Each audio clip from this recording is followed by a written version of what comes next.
Yo, what's up mga ka-GRO PO? Welcome back sa aking YouTube channel. At kung bago ka pa lang sa channel ko, ay subscribe ka na at i-click ang bell button para updated ko sa bago kong videos. Ngayong araw mga ka-GRO PO ay mag-i-install tayo ng kayo conical pipe. Made in Thailand po mga ka-GRO PO. Full titanium yung canister nya mga ka-GRO PO, hanggang tip. Nabili ko po sa halagang 1,600 mga ka-GRO PO. Bali second hand na po siya, pero hindi pa siya mismo talagang nagamit ng may-ari. Tinesting lang tapos binenta agad. Bali canister po talaga to ng Mio mga ka-GRO PO.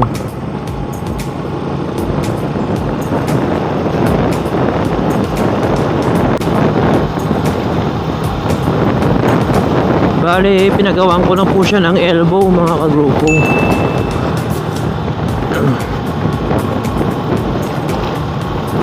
Bali hindi po siya 3 cuts, 2 cuts lang po siya mga ka-GRO PO.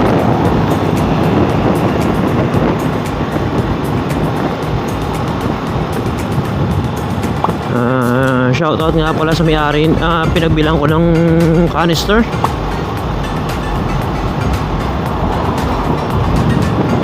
Shoutout sa iyo boss. At sa doon pala sa pinagawa ko ng elbow mga ka-GRO PO, doon pala ako napagawa sa Bacolod sa E5J1 Racing Pipe. Ayun yung shop nila mga ka-GRO PO. Ayan.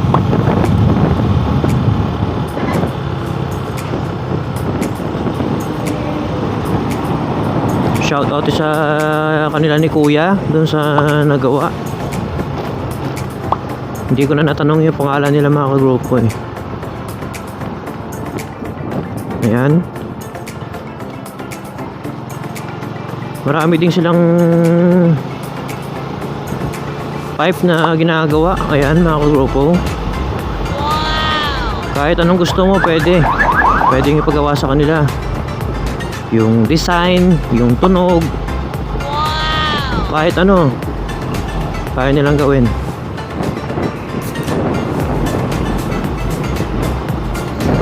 Eto nga po pala mga ka-GRO PO yung contact number nila sa mga gusto mapagawa ng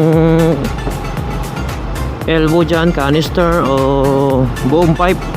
Pwede.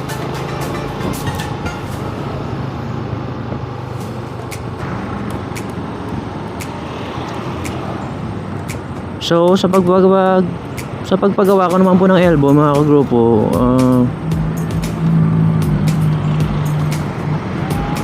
nagastos ko is 1,800 pesos mga ka-GRO PO. Kasama na po yung silencer. Pinagawan ko rin po siya ng silencer mga ka-GRO PO.